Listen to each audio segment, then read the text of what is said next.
Hi everybody, it's Stacey Paulson. I am a doTERRA wellness advocate at Blue Diamond with doTERRA, and I am the CEO or the mother of six, happily married. And I want to just tell you how I started using essential oils, and then just talk about our little web series, what we're going to be doing, and for this first one, what we'll be covering.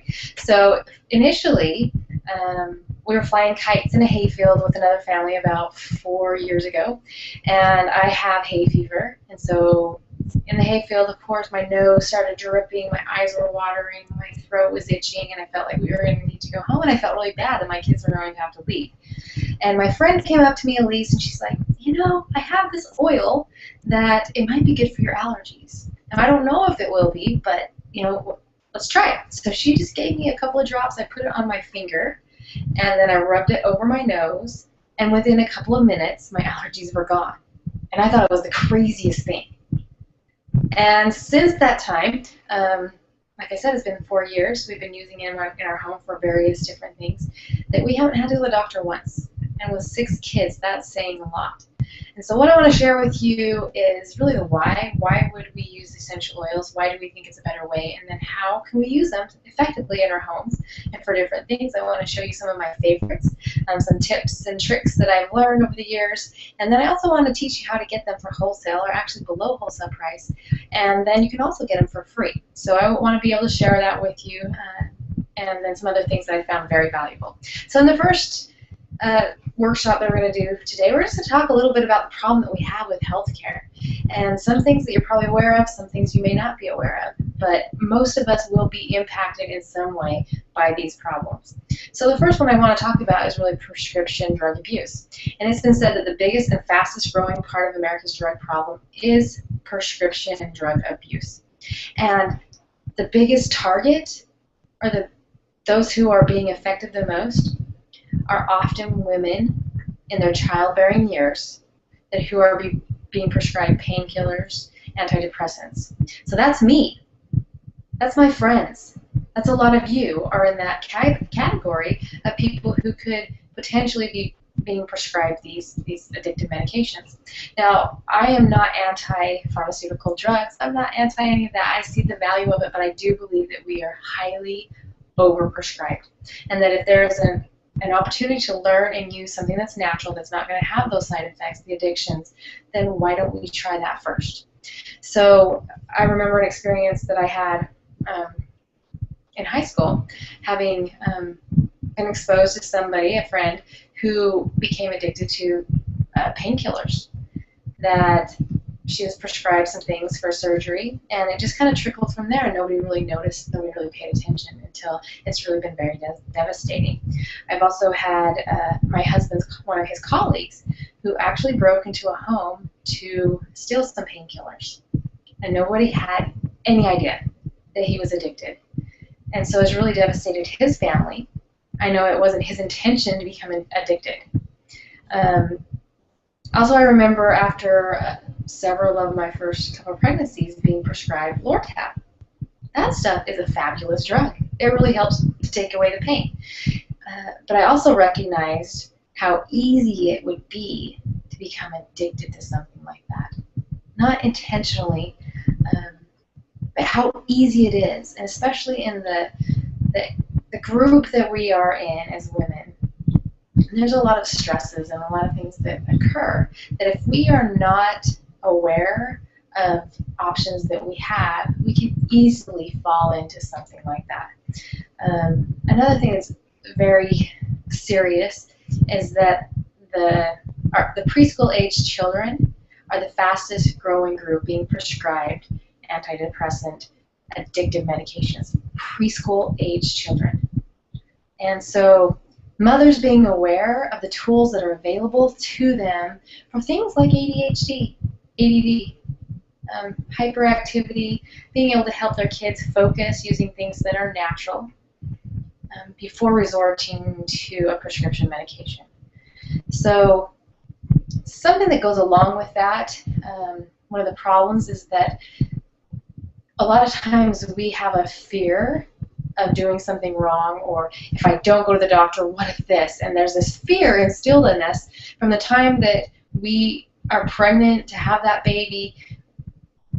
Even when you're at the hospital and they're sending you home, they're scheduling that wellness appointment as if you don't make it, your child may die and you're a terrible mother. I've been to several different hospitals, and it's very much the same, that they are trained within there to do these and to help keep us safe.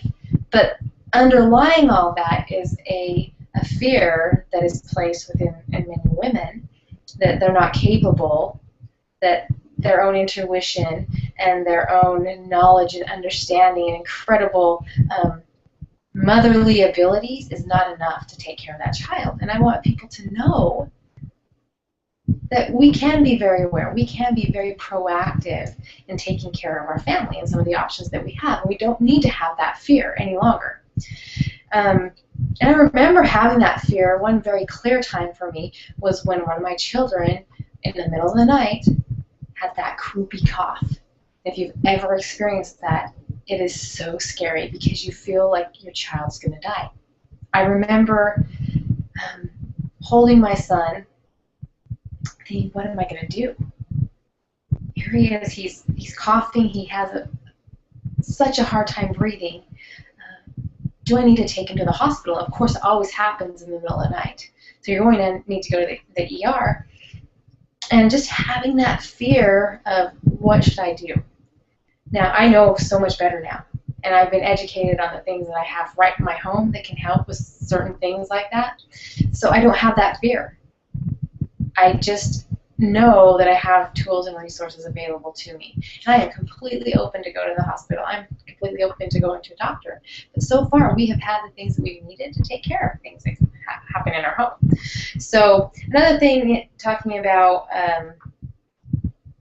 some of the problems that we face with our healthcare now are the side effects that occur. Some of those side effects may be minor. Some of them are major. Some of them are known. Some of them are unknown. I remember thinking, not really thinking, but kind of that feeling of like I was invincible.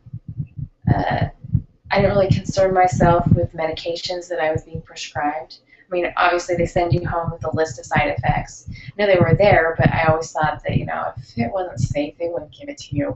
Like if it was really going to cost something like that, they wouldn't give it to you. That was my thought. Until one day, I actually had a very scary side effect. So I'd been on allergy medication for a long time, since I was 12, and I never really had a side effect other than, the dry nose. If you've ever been on allergy medication, it's more of an annoyance than anything. However, this one time I remember taking prescription Claritin, and my heart started to just beat. And I thought it was going to burst out of my chest. I was so scared. I remember sitting on the couch just thinking, is it going to stop? Am I going to die? Do I need to call 911? And just being paralyzed with fear.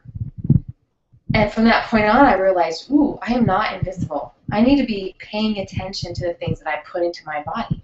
And it's my responsibility as a mother to take care of my children and realize what it is that I'm giving them. The things that I am giving them, is it really for their best long-term good? And that it was my responsibility as their mother to be educated on those things. So side effects, another experience with the side effects is growing up with my father, who had post-traumatic stress disorder from Vietnam. And he was put on several rounds of different medications for that, for depression. And one of the side effects was suicidal tendencies. Like, how crazy is that? And remember going through that as a kid? Dad being on different medications, they're trying to play with it, get it right. Nobody should experience that. In our day and age, we shouldn't have to worry about that. Like, there are so many natural solutions to these problems. So that's just, one of the things. And maybe you've dealt with, antibiotics. They can be great, but they're highly overprescribed. There's so many other things that you can be using rather than antibiotics. It really should be a last resort. We think about like the rashes that we get from those, the yeast infections that come from that, and really creating an imbalance within our system. Those are things that we can really avoid. Now, I want you to think about the costs that are associated with the traditional way of taking care of our health, which is generally pharmaceutical drugs. We either take a prescription or over-the-counter medication, or we have some type of surgery. That's generally what traditional medicine has to offer. And so what are the costs of that? I mean, the cost as far as our insurance, our premiums, the cost as far as the co-pays that we pay when we do visit the doctor. You know, depending on what you pay, your cost dollar-wise, you know, really fluctuates. There's some people that's really low cost, $5. Others who don't have insurance, it can be tremendous dollar amount that they're paying. So for instance, we used to go take our kids to the doctor for ear infections. It would cost us about $30 with the copay and the prescription, depending on which one they got, and they would need to go for 7 to 10 days. You know, take that 7 to 10 days. And oftentimes they would get an upset stomach. My daughters would always get a rash down in their diaper.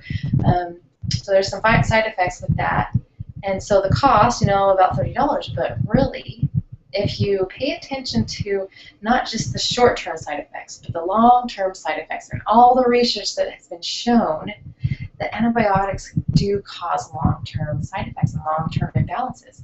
And that was something that occurred also with me, because I had reoccurring sinus infections. And for over a year, I was on and off of antibiotics. And it really created an imbalance within my body. So it started causing other health problems. It started causing a candida overgrowth, which one of the side effects of that was depression. It was also inflammation in other areas of my body, which was causing miscarriages. We were having miscarriages. Also, migraines. So these were all side effects from things that I was treating with antibiotics that could have been done a different way had I known. So the costs that are associated with traditional health care can be very high. And oftentimes we don't realize the true cost. Not just the dollar amount, the long-term side effects, which really is a cost, not just on our health, but the time that we take going to the doctor, fixing these problems, or getting another medication to counter those side effects, and then it can cause those long-term effects, which is very time-consuming for us, and can be really hard, not just on you personally, but on the entire family. So those are some of the problems that we face with traditional health care. I want you to be aware of those, but we do have a solution. In our next segment, we're going to talk about how essential oils can be a better way to take care of your health and how to use them effectively. It's something that's been a tremendous value to our family and has saved us a lot of time, a lot of money, and a lot of long-term side effects and potential addictions, not just for me, but possibly for my kids. They have a better way. They have been educated, and they know that they have a better way, and other people need to know that they do too. So look forward to sharing the next segment with you. Talk to you later.